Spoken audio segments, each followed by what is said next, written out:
Hello everyone. Today we are going to discuss the nomenclature of geometrical isomers or the nomenclature system we are using to name the different type of geometrical isomers. And today we are going to discuss a very different type of method or system that we use to name the geometrical isomers, that is EZ system of nomenclature. आज हम EZ system of nomenclature के बारे में पढ़ेंगे. इससे पहले हम cis trans system of nomenclature के बारे में जान लेते हैं. Cis trans system of nomenclature तब यूज होता है जब कंपाउंड्स में डबली बॉन्डेड कार्बन एटम्स के साथ सिर्फ दो तरीके के ग्रुप्स या एटम्स जुड़े होते हैं. उस केस में हम cis trans nomenclature system use कर सकते हैं. लेकिन उस केस में क्या होता है कि जब दो से ज़्यादा या दो से अलग तरीके के एटम्स या ग्रुप्स हमारे डबली बॉन्डेड कार्बन एटम के साथ जुड़े हों, तो उस केस में हम सिस ट्रांस नोमेनक्लेचर सिस्टम को यूज़ नहीं कर सकते हैं. उस केस में हमें एक नया नोमेनक्लेचर सिस्टम चाहिए, that is EZ system of nomenclature. Okay, so we can say that when will use EZ system of nomenclature. The answer is it is useful when four different types of groups or atoms are attached to the ethanoic carbon atom or doubly bonded carbon atoms. कब use होता है EZ system? जब चार अलग अलग तरीके के groups या एटम्स हमारे डबली बॉन्डेड कार्बन एटम्स के साथ जुड़े हुए हों. Or we can say this type of nomenclature is suitable for those geometrical isomers which contain more than two different atoms or groups attached to the carbon atoms adjacent to the double bond. For example, 1-bromo 2-chloropropene. 1-bromo 2-chloropropene, this is the structure of 1-bromo and 2-chloropropene. इसमें हम देख लेते हैं. सबसे पहले हमने क्या देखना है? Doubly bonded carbon atom. ये फर्स्ट कंडीशन है किसी भी कंपाउंड को ज्योमेट्रिकल आइसोमेरिज्म शो करने के लिए. पहली कंडीशन यही है कि उसमें कार्बन कार्बन के बीच में डबल बॉन्ड प्रेजेंट होना चाहिए. ओके, सो ये हमारा doubly bonded carbon atoms present है. पहले वाले कार्बन के साथ एक Br और एक H ग्रुप जुड़ा हुआ है.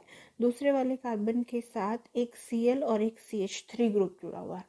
चारों ग्रुप्स और एटम्स जो हैं वो एक दूसरे से डिफरेंट है. इस केस में हम सिस ट्रांस नोमेनक्लेचर यूज नहीं कर सकते थे, क्योंकि उसमें सिस ट्रांस नोमेनक्लेचर सिस्टम में क्या होता है कि कार्बन कार्बन डबल बॉन्ड के साथ दो तरीके के ग्रुप्स जुड़े होते हैं, लाइक दिस. ओके, जहाँ पर दो आइडेंटिकल ग्रुप्स अगर सेम साइड हैं तो उस फॉर्म को हम सिस फॉर्म कहते हैं. और अगर दो आइडेंटिकल ग्रुप हमारे ये अपोजिट साइड में चले जाते हैं, इस तरीके से हो जाते हैं, तो इस फॉर्म को हम ट्रांसफॉर्म कहते हैं. Okay,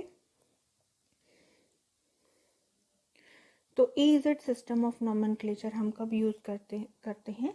EZ system of nomenclature हम उन केसेस में यूज़ करते हैं जब दो से ज़्यादा डिफरेंट ग्रुप्स या एटम्स हमारे डबली बॉन्डेड कार्बन एटम के साथ जुड़े होते हैं. Okay, now we are going to discuss the different steps for naming these geometrical isomers according to the EZ system. EZ system के अकॉर्डिंग हम किस तरीके से ज्योमेट्रिकल आइसोमर्स की नेमिंग कर सकते हैं.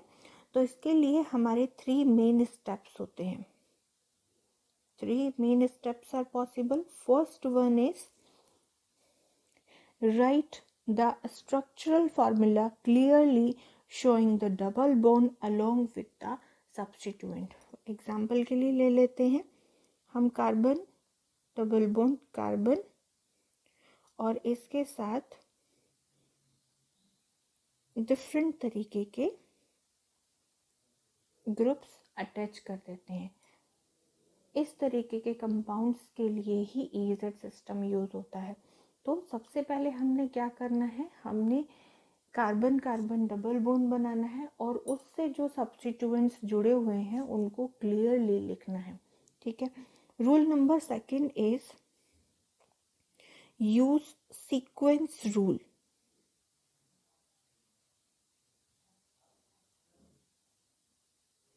सीक्वेंस रूल या फिर इसको हम प्रायोरिटी रूल भी कहते हैं। इसके बाद हमें प्रायोरिटी रूल का इस्तेमाल करना है। Now what is priority rule और सीक्वेंस रूल? प्रायोरिटी रूल और सीक्वेंस रूल हम उनके जो ये हमारे डिफरेंट डिफरेंट टाइप के एटम्स या ग्रुप्स जुड़े हुए हैं, इनके एटॉमिक नंबर के अकॉर्डिंग हम सीक्वेंसेस सेट करते हैं या प्रायोरिटी सेट करते हैं इन कंपाउंड्स की, इनको नेम, इन एटम्स या ग्रुप्स की इनकी नेमिंग करने के लिए। Number third is if substituents of identical priority are on same side, the configuration is Z.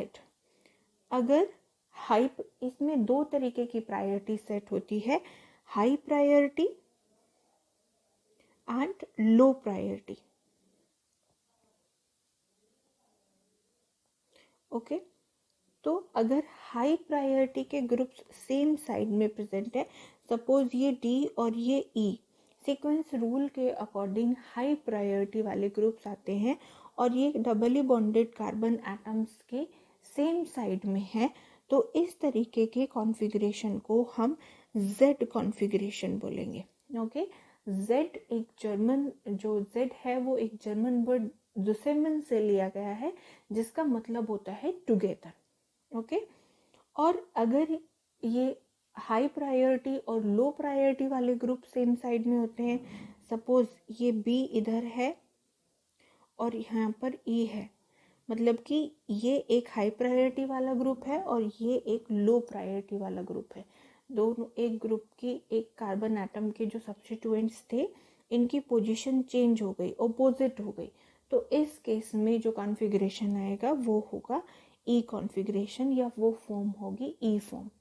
ई भी एक जर्मन वर्ड से लिया गया है, दैट इज एंटीगेगन। एंटीगेगन का मतलब होता है अपोजिट साइड्स। ठीक है, तो इस तरीके से तीन रूल हमारे या तीन स्टेप्स होते हैं हमारे ईजेड सिस्टम ऑफ नॉमेनक्लेचर के लिए। सबसे पहला वाला, हमें स्ट्रक्चरल फॉर्मूला बिल्कुल क्लियर लिखना है, क्लियरली इसमें डबल बॉन्ड बनाना है और जो उसके सब्स्टिट्यूएंट्स हैं वो क्लियरली लिखने हैं। उसके बाद हमें रूल नंबर 2 में उनकी प्रायोरिटी असाइन करनी है। प्रायोरिटी हम असाइन करेंगे सीक्वेंस रूल के अकॉर्डिंग। उसके बाद असाइन करने के बाद हमें आइडेंटिफाई करना है either the form is Z or E, ये जेड आइसोमर है या ई आइसोमर है। Okay, to name an isomer by EZ system, we first determine the relative priority of the groups bonded to one of the carbon atom and the relative priority of the groups bonded to the another carbon atom. Okay, दोनों carbon atoms से जो substituents जुड़े हुए हैं हमें उनकी priority को assign करना है, आइडेंटिफाई करना है, देन असाइन करना है। If the high priority groups are on the same side of the double bond, the isomer has the Z configuration. Okay, and if the high priority groups are on opposite side of the double bond, the isomer has the E configuration. Now let us take an example. Example के लिए सबसे पहले हम ये clearly समझ लेते हैं कि जब हाई प्रायोरिटी वाले ग्रुप सेम साइड में होंगे तो हमारा कॉन्फ़िगरेशन Z होगा। लो प्रायोरिटी वाले ग्रुप सेम साइड होंगे और हाई प्रायोरिटी वाले ग्रुप सेम साइड होंगे तो कॉन्फ़िगरेशन Z होगा। और जब ये अपोजिट साइड में होंगे, मतलब कि एक साइड में एक हाई प्रायोरिटी और एक लो प्रायोरिटी वाला ग्रुप होगा, तो हमारा कॉन्फ़िगरेशन E होगा। ओके, इसके लिए हम एक एग्जाम्पल ले लेते हैं। कार्बन डबल बॉन्ड कार्बन, पहले वाले कार्बन के साथ एक हाइड्रोजन एटम जुड़ा हुआ है और एक CH3 ग्रुप यानी कि मिथाइल ग्रुप है। दूसरे वाले कार्बन एटम के साथ एक प्रोपाइल ग्रुप है और एक Cl एटम जुड़ा हुआ है। तो इस केस में हमें प्रायोरिटी असाइन करनी है। इस केस में हम प्रायोरिटी असाइन करने के लिए यूज़ करेंगे सीक्वेंस रूल।